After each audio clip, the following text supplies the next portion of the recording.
Hi, good afternoon. My name is Bea, and I'm very pleased to have this opportunity to tell you a little bit more about the story of Kmana. So who is Kmana? Kmana is a family-run, purpose-driven creative studio that is based in Bali and in Singapore. We were born in 2019, and what we do is we blend European design with heritage craftsmanship from Southeast Asia, from Indonesia, and soon in other parts also, other regions. What is it that we make? Oh, we make bags. We make bags and accessories. And we use leather, which otherwise would be discarded as waste. We turn waste into something beautiful. We play with the leather. We embroider the leather. We weave the leather. We even paint the leather. And then we make bags that are made to last a lifetime. And that also are timeless. And they are made for him, for her, for they. They're like in that idea of being as inclusive also as possible. One of the things that we are very proud about, you can see here some other designs, is that our bags are even more beautiful from the inside, honoring that beauty that shines from inside. And we use that traditional fabric that is called rang, that is hand-woven in the island of Nusa Penida next to Bali. And as you can see, it has those beautiful colors and that diamond shape. And it's that technique that was at the verge of extinction because there were very few weavers left who could make it. Now, thanks to the growing demand from brands like us, it's becoming the major source of income from for those women working in these cooperatives. Very briefly about our traction and some of the milestones so far and some achievements. As I was saying, we are entirely self-financed, social driven and purpose-driven fashion venture. We have developed so far 6 capsule collections and 2 more in the making. We're also working now towards a homeware collection. We have more than 60 products. We're trying to adapt constantly to the market trends that we're seeing also, getting feedback also from the customers that we have. And we've been growing organically using a combination of online and brick and mortar channels, like some of the ones that you can see here, the Canvas in New York, Chris Shop, Wolf & Badger, Design Orchard, etc. And we have been very honored to have been featured in a number of magazines where you can see some of our bags and products. So how do we do it? And I will spend here a little bit more of time because this is really central to Kmana.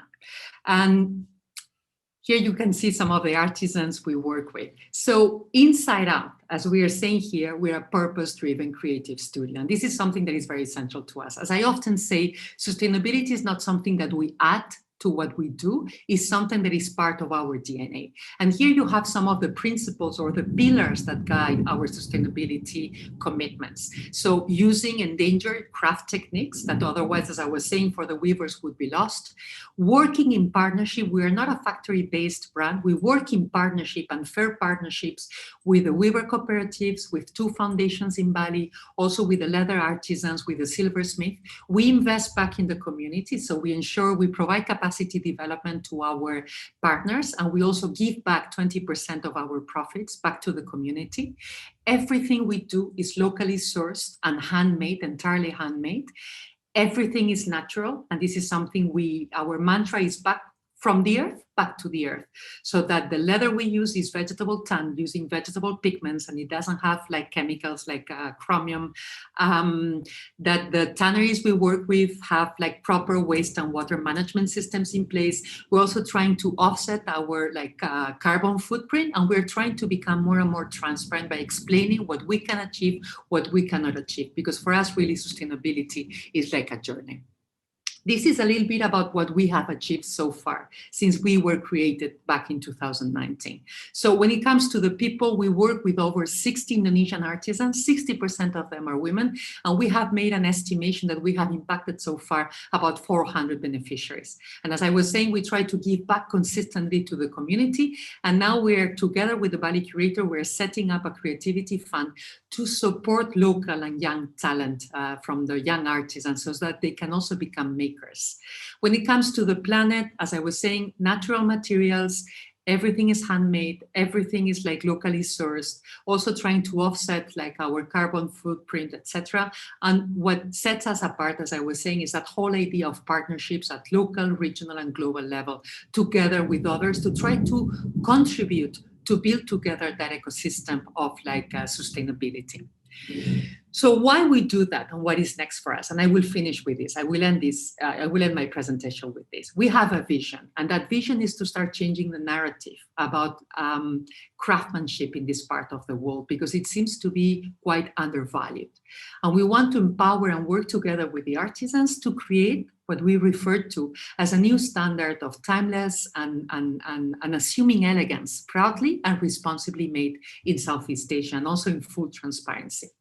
These are some of our objectives, what we're already working on for this year and next year. So we are strengthening and expanding the network of artisans, social enterprises, and cooperatives we work with.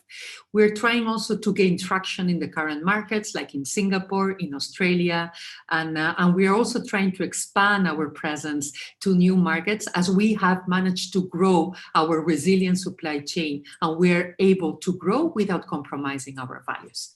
So our invitation to you is that you join us to shake the world in a gentle way. Thank you very much for your attention. And if you have any questions, I will be very happy to answer them. Thank you.